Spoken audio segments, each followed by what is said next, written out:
Assalamualaikum warahmatullahi wabarakatuh. Alhamdulillah. Alhamdulillahi wahdah. Wassalatu wassalamu ala man la nabiyya ba'dah. Wa ala alihi wa sahbihi wa man tabi'a hudahi ila qiyamis sa'ah. Wa ashhadu an la ilaha illallah wahdahu la sharika lah. Wa ashhadu anna Muhammadan abduhu wa rasuluh.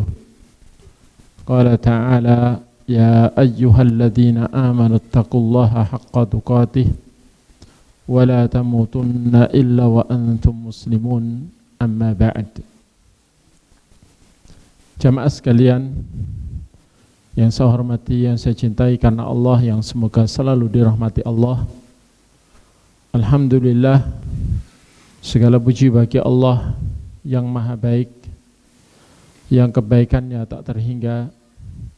Alhamdulillah, segala puji bagi Allah sang pemberi nikmat yang terus menerus tak pernah berhenti walau sedetik pun dalam mencurahkan nikmatnya kepada kita.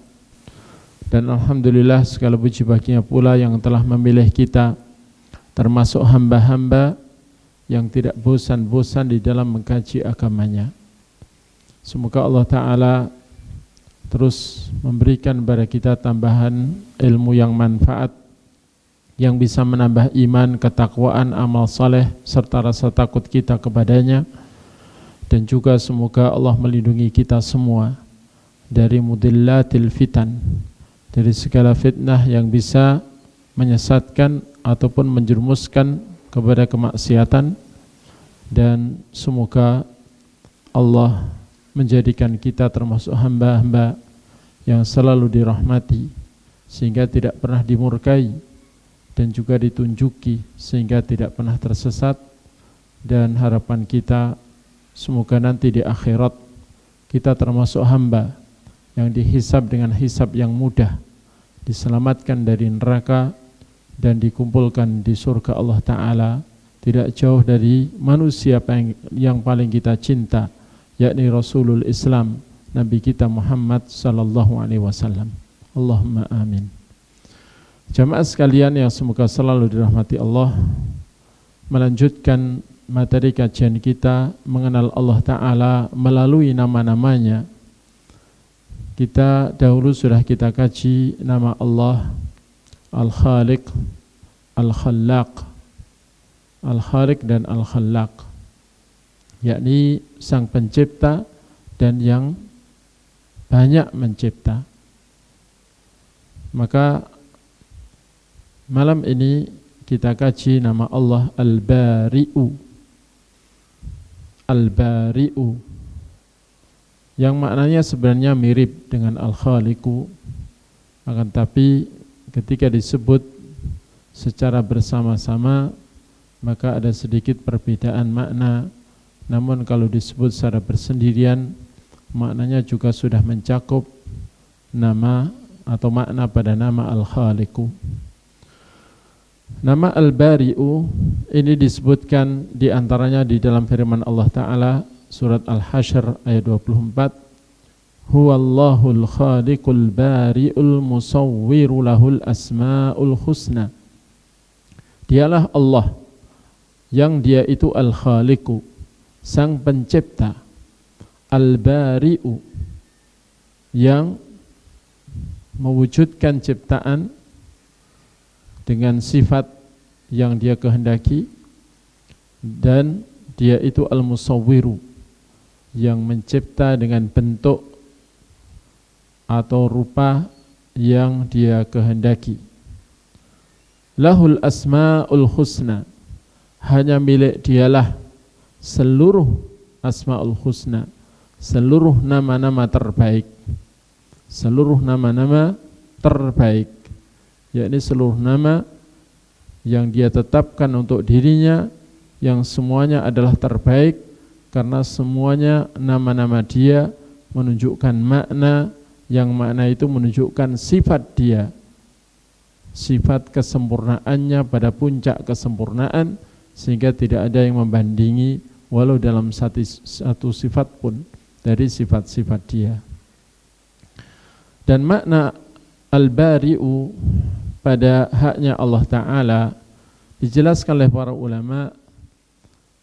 Al-bari'u terambil dari masdar al-bar'u atau sifat perbuatan al-bar'u, artinya khalaqa ala sifah, mencipta dengan kriteria tertentu, dengan bentuk, sifat dan sebagainya yang dia tentukan. Fa kullu mabru' makhluk wa laysa kullu makhluk mabru'.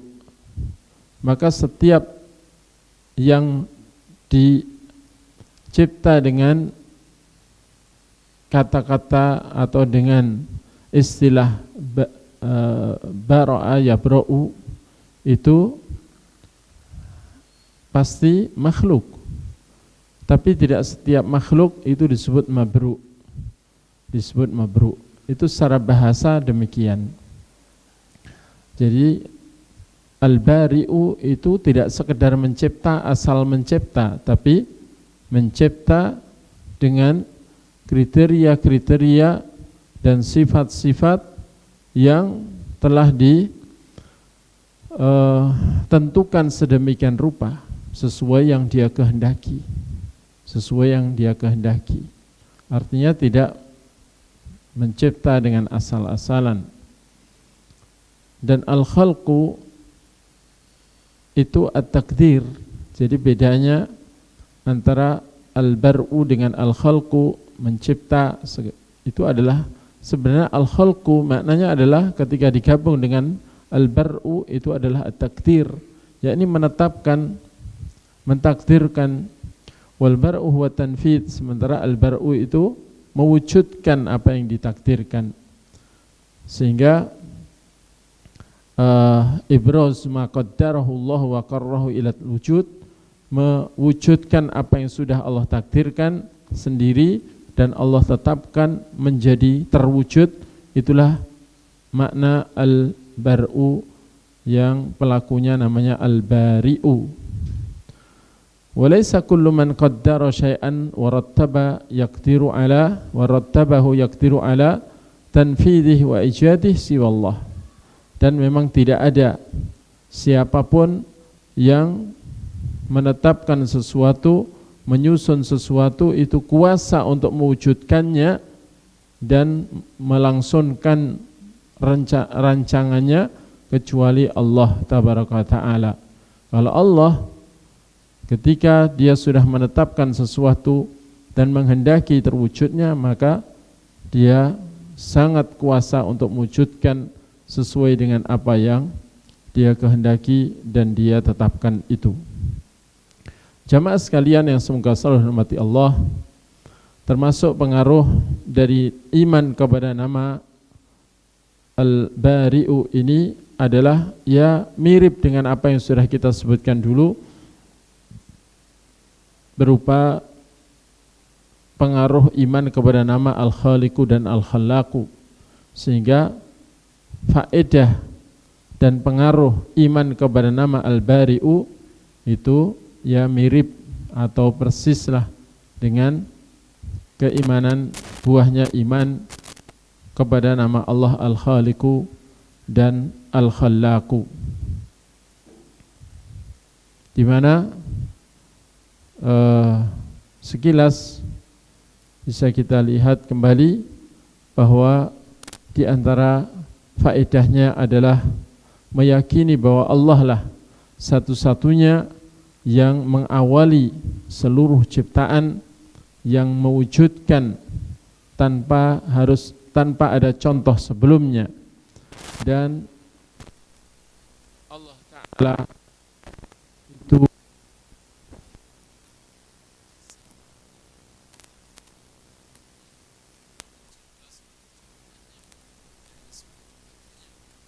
di dalam mencipta apapun dari makhluknya, sehingga hanya dia pula yang berhak untuk diibadai, hanya dia yang berhak untuk disembah. Karena itu Allah Ta'ala sering menjadikan hujjah bahwa hanya dialah sang pencipta dan yang mengatur seluruh ciptaan, yang keyakinan terhadap itu sudah diyakini oleh orang musyrik jahiliyah juga, ini dijadikan oleh Allah sebagai hujah untuk menyadarkan kaum musyrikin, yakni hai kaum musyrikin, kalau kalian memang sudah meyakini bahwa Allah satu-satunya pencipta, tiada sekutu baginya dalam mencipta, maka kenapa kalian kok masih menyekutukan Allah dalam ibadah? Yakni kenapa tidak hanya Allah yang kalian ibadahi, kok masih beribadah juga kepada selainnya? Padahal hanya Allah yang mencipta, hanya Allah yang memberi rezeki, hanya Allah yang menghidupkan dan mematikan. Kemudian beriman kepada nama Allah Al-Bari'u itu tentu mewariskan rasa cinta yang sempurna kepada Allah Ta'ala, karena Allah lah yang telah mentakdirkan kita, kemudian menciptakan kita sesuai takdirnya, memberikan nikmat kepada kita, nikmat diwujudkannya kita, padahal sebelum ini kita tidaklah terwujud dan tidak bisa disebut sebagai sesuatu karena tidak ada.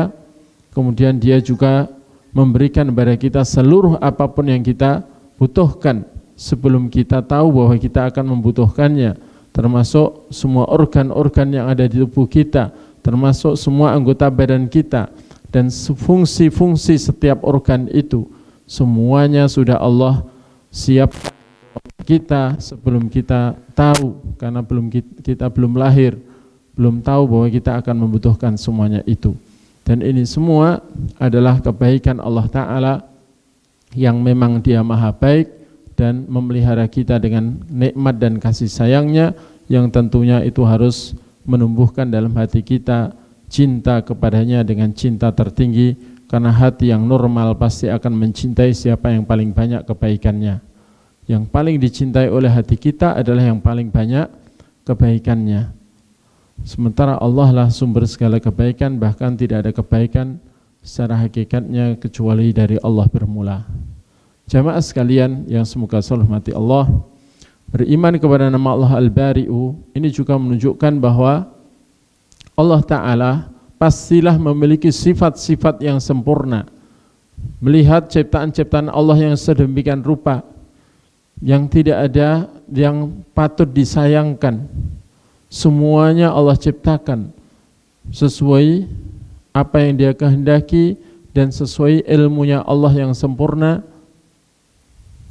Maka hal ini pastilah yang menciptakan alam raya ini, termasuk semua makhluk ini, benar-benar memiliki sifat-sifat kesempurnaan, termasuk sifat hidup, karena Dia memberi hidup kepada makhluk hidup. Karena kalau Dia tidak hidup, tidak sempurna hidupnya, tentu tidak bisa memberi kehidupan.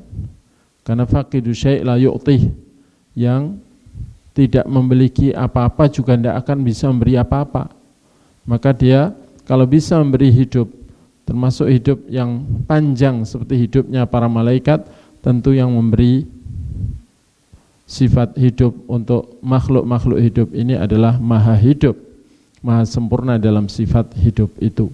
Juga sifat kuasa. Sifat kuasa terbukti makhluk manusia yang paling pintar sekalipun dikumpulkan di seluruh dunia untuk bersatu membuat seekor lalat, tidak akan mampu. Nah, Allah Ta'ala membuat triliunan mungkin jumlah lalat seluruh dunia sendirian, tidak kesulitan, termasuk memberikan kepada mereka rezeki, sehingga lalat ini tidak pernah mengeluh kelaparan, kecuali yang mungkin kebeteng dalam gelas atau apa begitu ya. Ya. Jadi seperti itu. Jadi Dia benar-benar maha kuasa, sempurna dalam kekuasaan. Dan juga sifat ilmu. Sifat ilmu pasti Dia, Allah Ta'ala itu maha berilmu, bahkan tidak pernah lupa dengan apa yang sudah Dia ciptakan.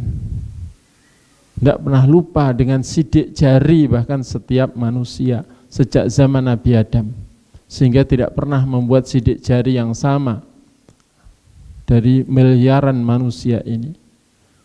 Hal ini menunjukkan betapa Dia Maha berilmu. Wa ma kana rabbuka nasiya, dan Tuhanmu tidak pernah lupa dan juga tidak akan pernah lupa. Kemudian juga sifat iradah, berkehendak, jelas. Sifat hikmah, jelas, karena dia tidak pernah mencipta hal-hal yang sia-sia. Kalau toh kita melihat ada ciptaan Allah yang kita belum tahu hikmahnya untuk apa, manfaatnya untuk apa, karena itu kedangkalan ilmu kita. Hakikatnya tidak ada yang sia-sia, semuanya ada manfaatnya. Bahkan Allah menciptakan virus yang sebenarnya itu makhluk, disebut makhluk hidup, kok enggak sempurna hidupnya, disebut tidak hidup kok berkembang biak dengan cepatnya. Sebenarnya makhluk yang lemah, tapi berkembang biak dengan cepat. Ini semuanya ada hikmahnya. Dan untuk menunjukkan manusia itu tidak layak sombong, terbukti menghadapi makhluk yang sangat lemah itu tidak mampu. Ya. Sehingga corona menggemparkan dunia. Namanya bagus tapi ya, menakutkan. Ini menunjukkan apa? Bahwa Allah Ta'ala itu maha hikmah. Pasti ada hikmah Allah menciptakan semuanya itu. Tidak ada yang sia-sia. Karena tidak mungkin menjadi pencipta kalau dia tidak kuasa, tidak berkehendak, tidak berilmu tentang apa yang dia ciptakan, atau dalam mencipta tidak ada tujuan atau tidak ada hikmah di balik itu semua.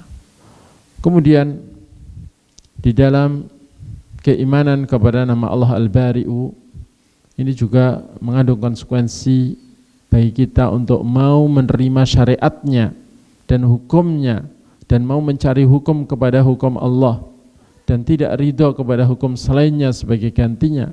Kenapa? Karena syariat Allah bersumber dari zat yang maha mencipta, yang tentu lebih tahu tentang ciptaannya, apa yang paling maslahat untuk ciptaannya, dan juga maha hikmah, maha bijaksana, maha berilmu, yang sempurna ilmunya tentang makhluk, tentang kehidupan makhluk, tentang zahir batin makhluk dan dunia akhirat makhluk, dan juga tentang segala apapun yang akan menjadi perselisihan di antara makhluk, dan apa saja yang maslahat dan manfaat untuk makhluk, dialah yang lebih tahu. Sehingga syariat yang datang darinya itu jelas syariat yang paling baik, paling sempurna dan paling maslahat.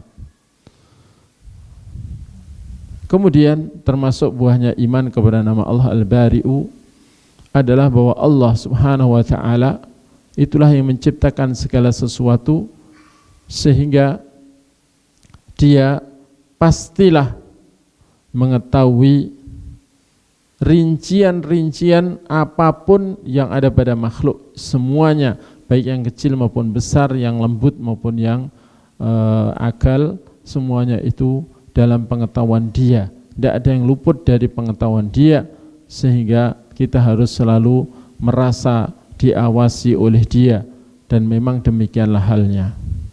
Kemudian termasuk buahnya iman kepada nama Al-Bari'u ini juga adalah mengagungkan Allah Ta'ala dan memuliakan dia, meninggikan dia.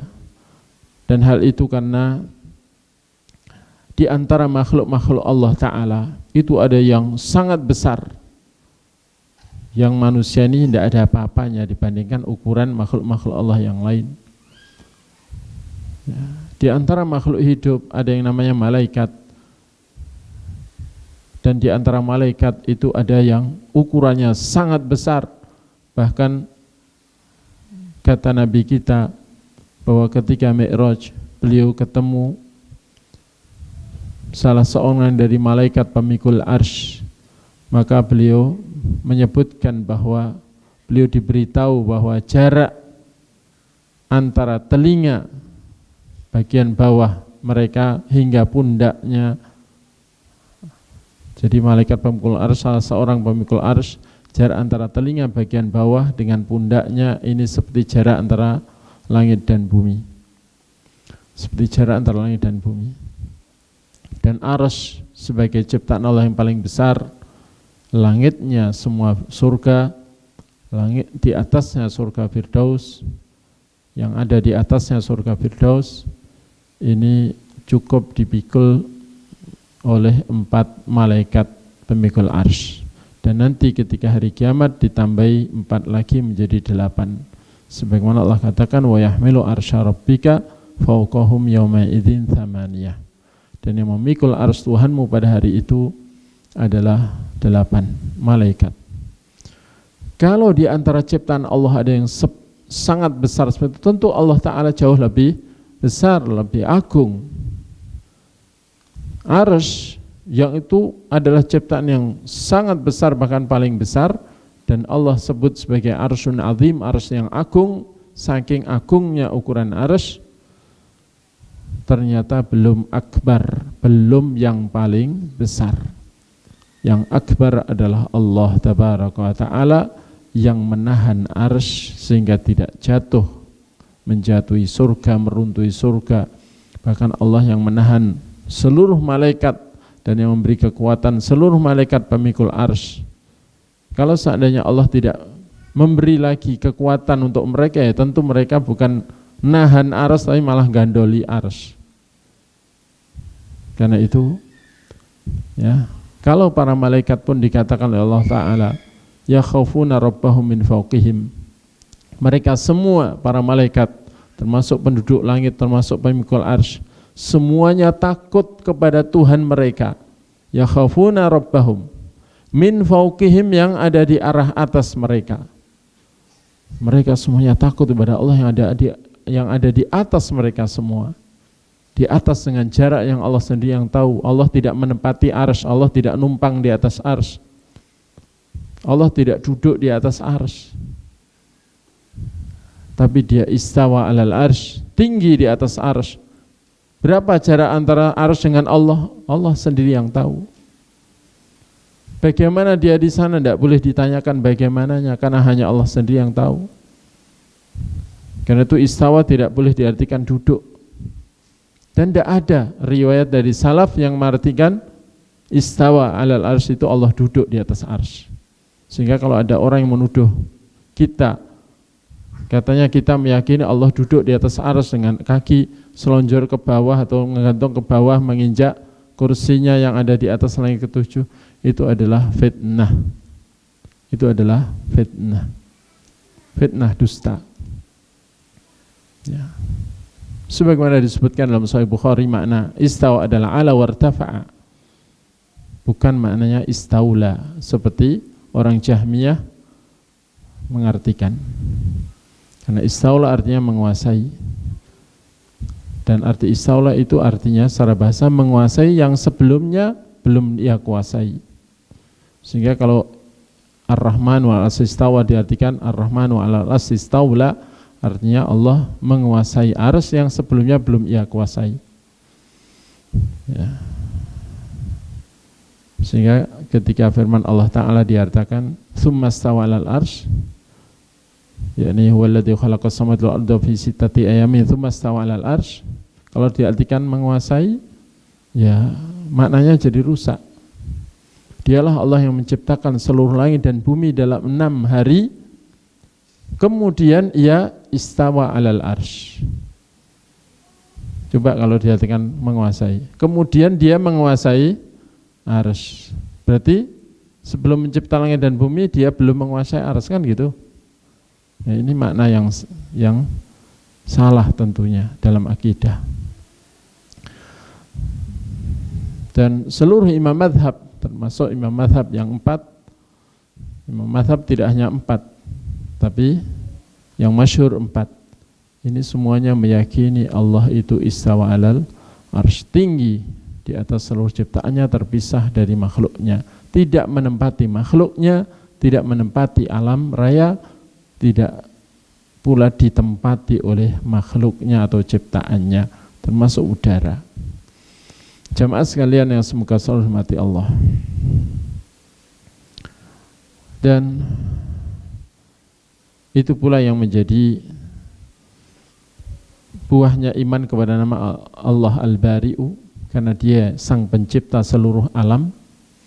Tentu dia tidak menempati alam, dan tidak ditempati oleh alam.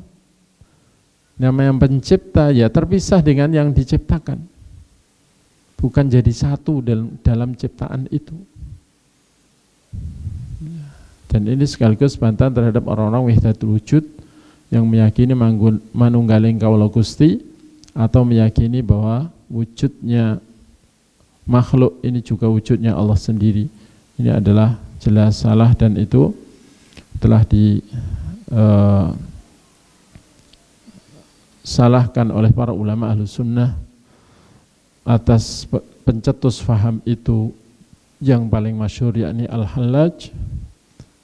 Dan bahkan Al-Hallaj setelah ditegakkan hujah atasnya oleh para ulama di masanya, dia mengingkari dan menolaknya, malah membenarkan iblis dan membenarkan Fir'aun. Maka divonis kafir dan disuruh tobat, tidak mau. Akhirnya tahun 309 Hijriah dipancung, dihukum mati karena tidak mau tobat. Maka dari situ kita tahu bahwa akidah wahdatul wujud ini benar-benar akidah kufur, karena meyakini Allah menyatu dengan dua makhluknya yang mulia saja Allah vonis kafir, yakni Nabi Isa dan Malaikat Jibril, Ruhul Kudus. Allah mengatakan, laqad kafara alladziina qalu innallaha tsalitsu tsalatsa. Sungguh telah kafir orang yang mengatakan Allah itu salah satu dari tiga yang menyatu, yakni yang menyatu dengan Nabi Isa dan Ruhul Kudus, Trinitas. Ya. Terus bagaimana lagi kalau meyakini Allah menyatu dengan seluruh makhluk, seluruh ciptaannya? Sehingga seperti Al-Hallaj pernah mengatakan, wa mal qalbu wal khinziru illa ilahuna wa marabbu ila rahibu fi kanisatin. Tidak ada anjing dan babi kecuali itu juga sembahan kita, dan tidak ada Rabb Tuhan kecuali ya rahib yang ada di gereja. Semuanya ini kalimat kekafiran, meyakini Sang Pencipta menyatu dengan ciptaannya, dan itu suatu yang salah besar. Baik. Kemudian berikutnya kita kaji nama Allah Ta'ala Al-Musawwiru. Al-Musawwiru tersebut nama Allah Al-Musawwir di dalam firman-Nya dalam surat Al-Hasyr juga ayat 24, Huwallahul khaliqul bari'ul musawwiru lahul asma'ul husna. Dialah Allah sang khaliq, sang bari', sang musawwir, sang pencipta, sang zat yang mewujudkan ciptaannya dengan sifat tertentu sesuai ketentuannya, dan al-musawwir yang membuat bentuk dan rupa setiap makhluknya. Hanya baginya seluruh nama terbaik. Makna al-musawwiru pada haknya Allah Ta'ala dijelaskan oleh para ulama, alladhi yunafidhu ma yuridu ijadahu ala sifati allati yuriduha, yang mewujudkan apa saja yang dia kehendaki untuk diwujudkan dengan sifat bentuk maupun sifat perangai yang Allah kehendaki.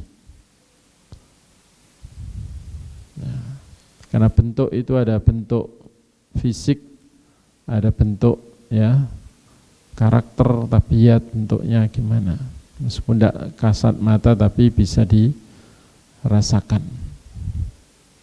Dan al-musawwir huwa alladhi ansha'a khalqahu ala suwar mukhtalifah liyata'arafu biha. Dan al-musawwir juga maknanya zat yang telah mewujudkan makhluknya dengan rupa yang bermacam-macam agar mereka saling mengenali. Bentuknya berkaki 2, berjari 4, berbulu, bersayap, cucuknya lincip. Wah, ayam, namanya ayam, kita kenal. bentuknya mirip itu tapi cocoknya tidak lancip, oh bebek gitu kan. Ya. Ada yang lehernya lebih panjang, bentuknya mirip bebek, oh angsa. Jadi beda-beda. Coba kalau semuanya sama, warung pun nggak akan nawari ayam apa bebek. Ya.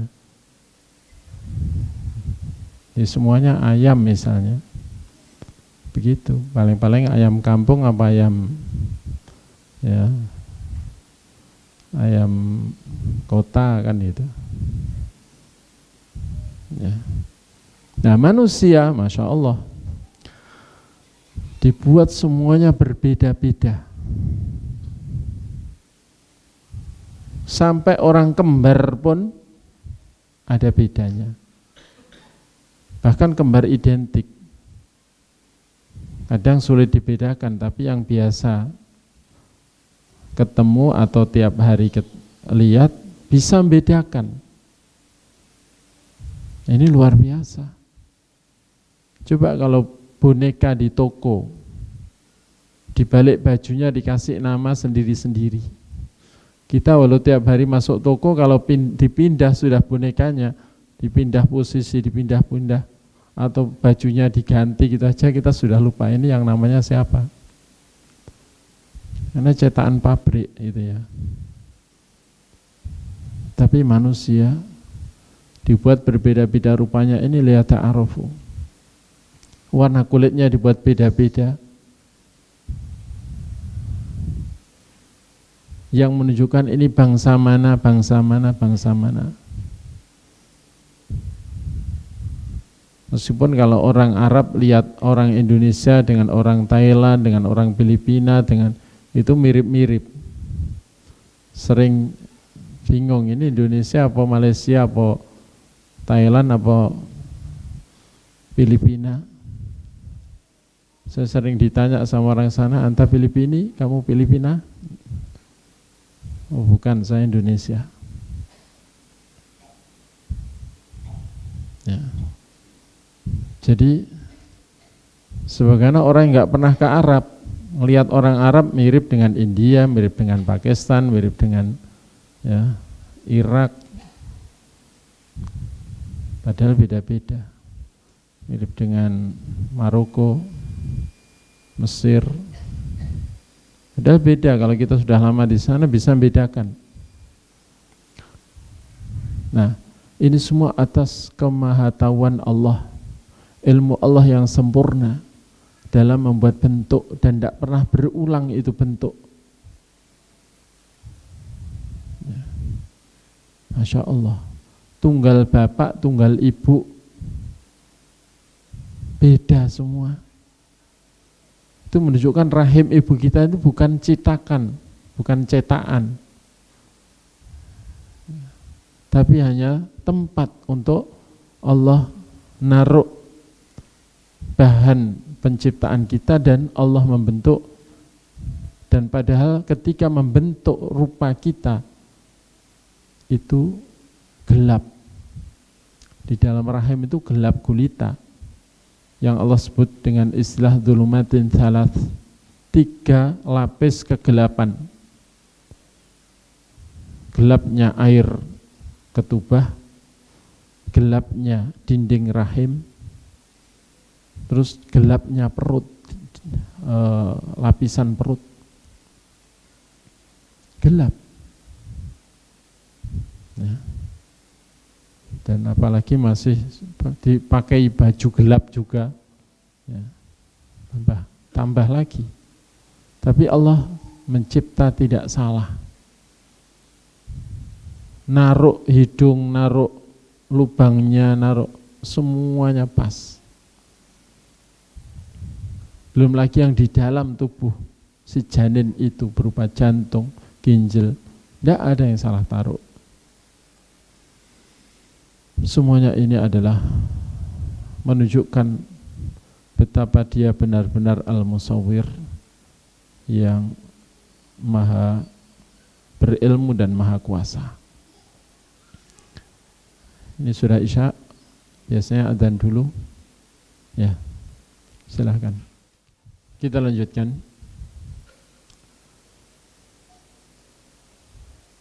Apa perbedaan antara nama-nama Al-Khaliqu, Al-Bari'u, dan Al-Musawwir? Sang pencipta, sang zat yang mewujudkan seluruh ciptaan dengan bentuk dan sifat tertentu, kemudian sang pembuat bentuk dan rupa, dan segi penggabungannya seperti apa. Dijelaskan oleh para ulama, Al-Khaliq itu kalau digandeng dengan Al-Bari' dan Al-Musawwir, maknanya adalah Al-Muqaddir qabla al-ijad, yang mentakdirkan dan menetapkan segala ketentuannya sebelum mewujudkan. Sementara Al-Bari' adalah Al-Mujid minal adam ala muqtadal khalq wa takdir.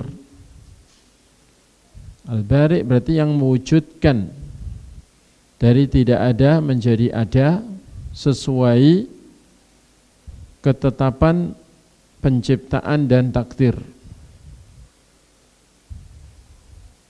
Dan tidak ada siapapun yang membuat ketetapan itu kuasa mewujudkan dengan sempurna sesuai ketetapan kecuali Allah sendiri. Wal musawwir itu al-musyakkil li kulli mawjud ala surah allati awjadahu 'alaiha, yang membuat bentuk segala yang hendak diwujudkan atau segala yang diwujudkan dengan rupa dan bentuk yang dia wujudkan sesuai dengan yang dia tetapkan. Wahadil furuq tu'rafu inda istima'i hadil asma', dan tentunya perbedaan-perbedaan ini dikenali apabila seluruh nama ini dikumpulkan. Al-Khaliq dan Al-Bari' dan Al-Musawwir disebut bersama-sama, maka ada beda makna. Wa amma inda iktirafiha inda iftiraqiha fa inna kull ismin yashmulu ma'nah wa ma'ani al-ismain al-akharin. Adapun ketika dipisah-pisahkan, maka setiap nama ini mencakup maknanya sendiri dan makna dari dua nama yang lainnya. Ketika disebut Al-Khaliq saja berarti sudah mencakup makna Al-Khaliq dan Al-Bari' dan Al-Musawwir. Karena Allah tidak pernah mencipta sesuatu asal-asalan. Allah tidak pernah mencipta sesuatu itu seasal terwujud, sifatnya enggak jelas menurut dia, tidak pernah. Demikian juga rupanya dan bentuknya. Sehingga kalau Al-Khaliq disebut sendirian Al-Khaliq, sudah mencakup makna Al-Bari' dan Al-Musawwir. Disebut Al-Musawwir saja juga berarti juga makna Al-Khaliq dan Al-Bari' masuk di dalamnya, di dalam dicakup oleh maknanya. Demikian juga Al-Bari' sudah mencakup makna Al-Khaliq dan Al-Musawwir. Demikian. Nah, terus apa gunanya disebutkan bersama-sama? Ya, untuk mewujud untuk supaya kita mengimani Allah Ta'ala lebih rinci dan lebih kenal seluruh sisi sifat kesempurnaannya, di mana dia kalau mencipta tidak asal mencipta, dia itu juga musawwir, yang membentuk rupa, juga menentukan semuanya. Sehingga keimanan kita semakin mengenal Allah Ta'ala akan semakin sempurna juga. Taib. Ini tadi kabarnya setelah Isya mau ada rapat ya. Mungkin dari sini ada pertanyaan.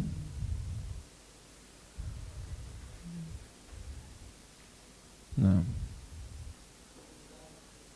Waalaikumsalam.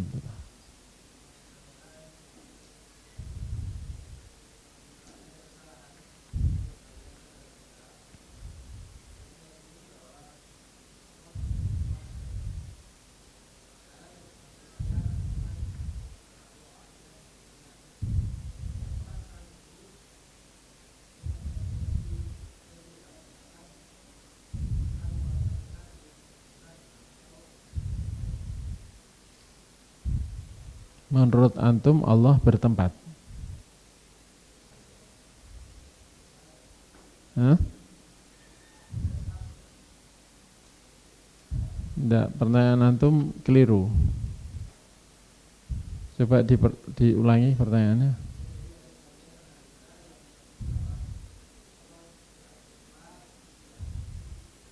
Benar, Allah tidak bertempat.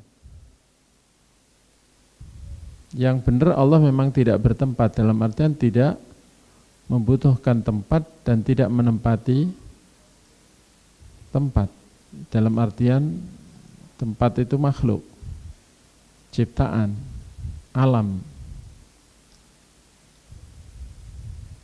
Allah itu di atas seluruh ciptaannya. Namanya tempat itu berarti ciptaan.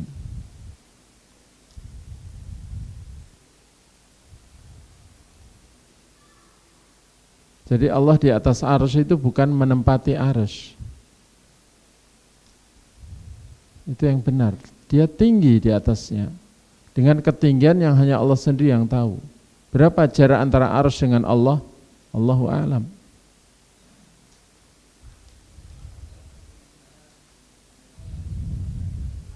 Oh ya. Jadi kalau pertanyaan maksudnya bagaimana dengan orang yang tidak mau meyakini Allah di atas arsy? Kalau seperti itu, maka ya pertama orang itu mungkin tidak paham, tidak tahu bahwa Allah Ta'ala telah mengatakan di dalam Al-Quran di beberapa ayat, di 6 ayat dalam Quran, bahwa Allah itu istawa alal arsh.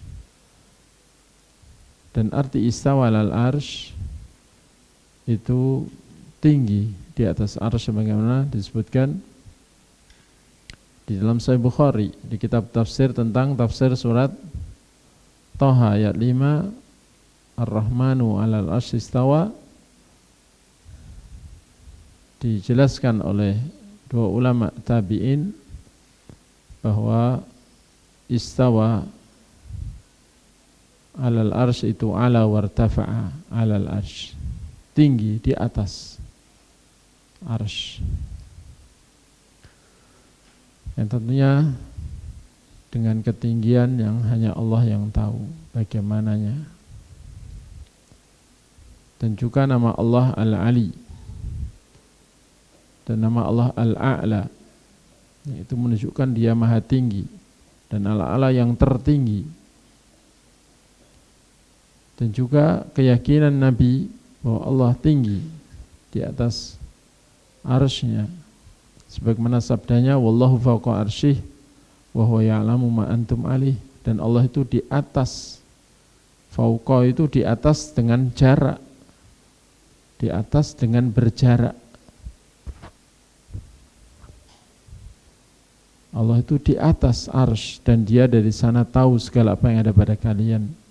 Dan juga keyakinan para sahabat termasuk Abu Bakar As-Siddiq radhiyallahu anhu yang dijamin surga. Beliau mengatakan man kana ya'budu Muhammadan fa innahu qad mat, man kana ya'budullah fa huwa hayyun fis sama'i la yamut. Barang siapa menyembah Nabi Muhammad maka sungguh beliau telah meninggal, dan barang siapa yang menyembah Allah maka dia maha hidup di atas ketinggian sana, tidak akan mati. Dan sebagainya. Dan Nabi Mi'raj untuk menghadap Allah Ta'ala, dibawa ke atasnya surga, bahkan sudah di atas Sidratul Muntaha, di bawah arsy. Ini menunjukkan bahwa Allah Ta'ala tinggi di atas arsy. Ini mungkin belum diketahui olehnya, dan ketidaktahuan atau istilah Arabnya al-jahlu, kebodohan, itu menghalangi seseorang untuk divonis sesuai kesalahannya. Ya.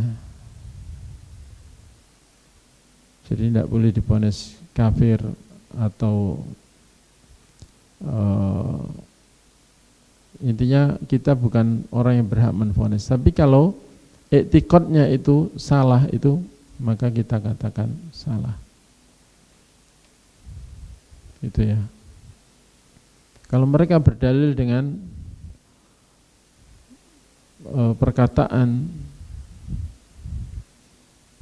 Imam Ghazali bahwa Allah itu tidak di dalam alam, tidak di luar alam, tidak di atas, tidak di bawah, tidak di depan, tidak di belakang, tidak di kanan, tidak di kiri, itu artinya kan beliau saat itu belum tahu di mana Allah.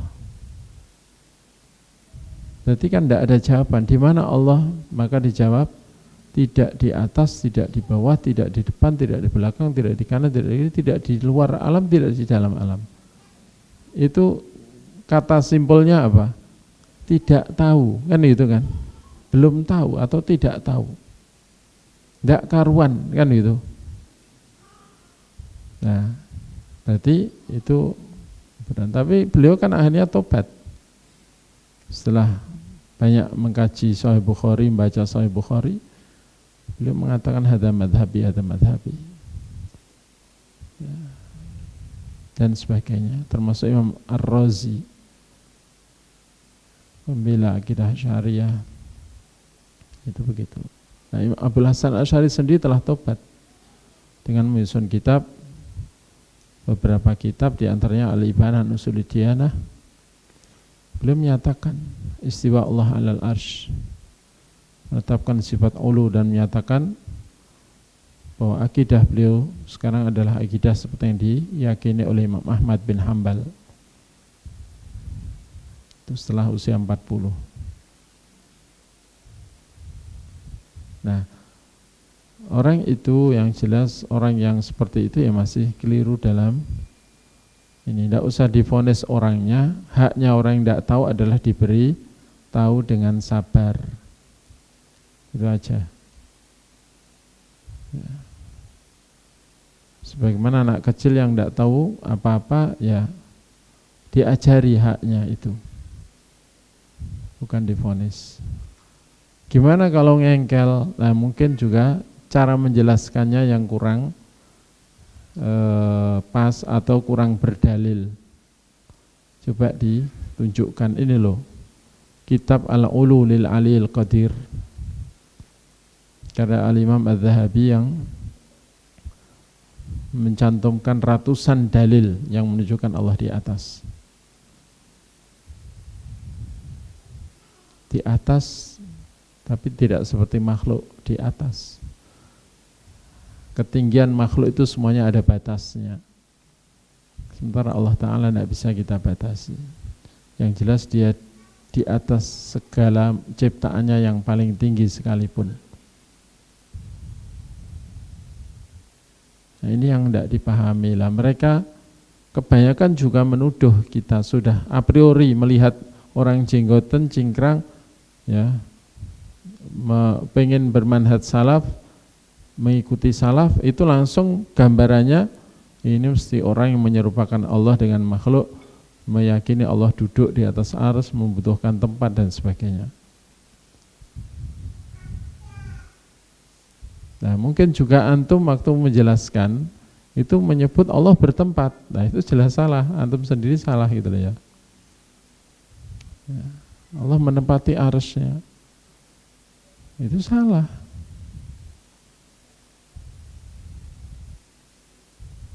Nah, apakah antum ketika salah seperti tadi saya boleh memvonis antum keluar dari Ahlus Sunnah? Enggak, karena antum salah paham. Itu ya. Baik. Mungkin ada lagi, satu lagi.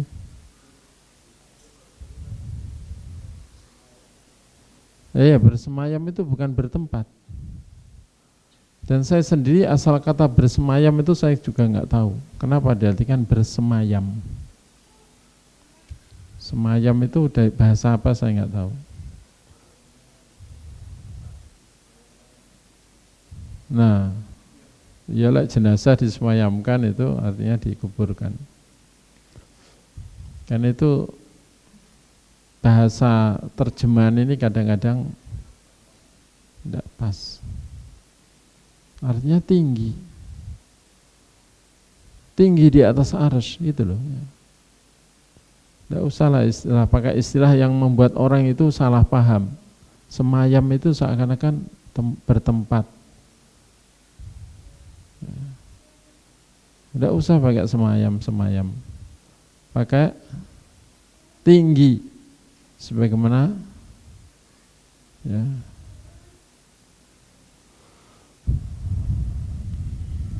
diriwayatkan oleh Imam Bukhari. Yang jelas dia memang tidak menepati ciptaannya, walau arsy-nya. Semuanya ada di bawah Allah dan semuanya Allah yang menahannya dengan kekuasaannya. Innallaha yumsiku samawati wal arda an tazula. Allah yang menahan seluruh langit dan bumi agar tidak lepas.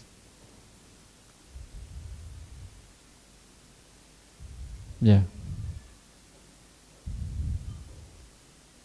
Ada lagi?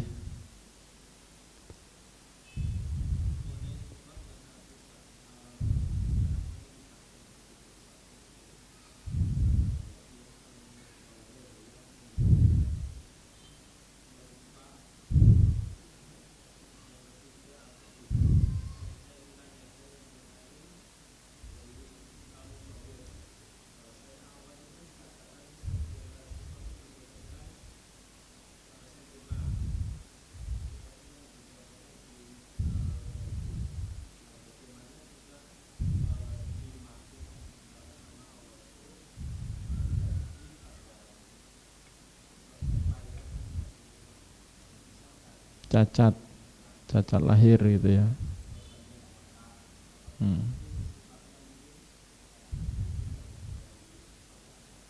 Ya. Jadi Allah Ta'ala menciptakan makhluk sesuai yang dia kehendaki dan persis sempurna seperti yang dia tetapkan.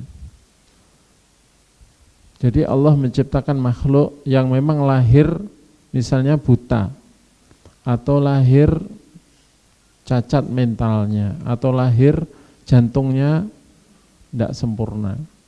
Itu memang sudah Allah takdirkan, Allah rencanakan, Allah tetapkan sebelum dicipta, itu ya memang begitu. Bukan terus takdirnya sih sempurna tapi ya ini kegagalan produk atau istilahnya enggak. Beda dengan manusia. Maunya pabrik itu bikin yang sempurna sesuai rancangannya. Tapi setelah diwujudkan ternyata ada yang cacat produk, enggak sesuai rancangan. Enggak begitu Allah Ta'ala. Memang Allah menciptakan begitu untuk menguji hamba. Dan supaya manusia itu juga enggak ujub dan sombong.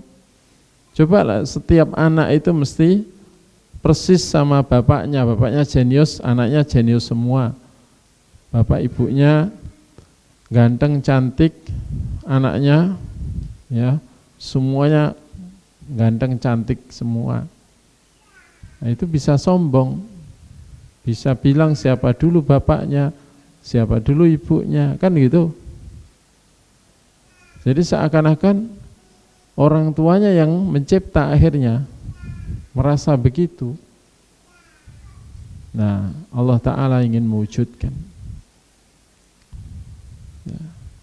Dan saya beberapa kali melihat orang, bapaknya Masya Allah di atas rata-rata, ibunya juga Masya Allah di atas rata-rata, tapi anaknya ada yang ya di bawah rata-rata gitu loh ya. Baik rupanya maupun kecerdasannya. Ya, meskipun tidak sampai idiot, tapi ya dekat dengan itu. Nah, ini menunjukkan bahwa Allah Ta'ala memang menguji hambanya dengan itu semua, dan itu untuk pelajaran bagi semua. bukan karena Allah gagal. Sebenarnya yang dirancang seperti bapaknya atau ibunya ternyata lahir enggak gitu, memang sudah jadi sempurna itu sempurna sesuai ilmu dia, sempurna sesuai apa yang dia kehendaki, dia tetapkan, dia takdirkan, dia tetapkan bentuk itu begitu. Dan boleh jadi itu karena kasih sayang Allah terhadap anak itu. Dan juga bagaimana Allah mendidik hati orang tuanya, mendidik kesabarannya supaya tidak bangga dengan anaknya dan sebagainya. Walau itu mungkin pahit dirasa bagi orang yang diuji seperti itu, tapi belum tentu yang pahit itu takdir yang buruk. Ya. Berapa banyak orang yang diberi kelebihan dalam suara maupun rupa, akhirnya malah jadi takdir buruk baginya.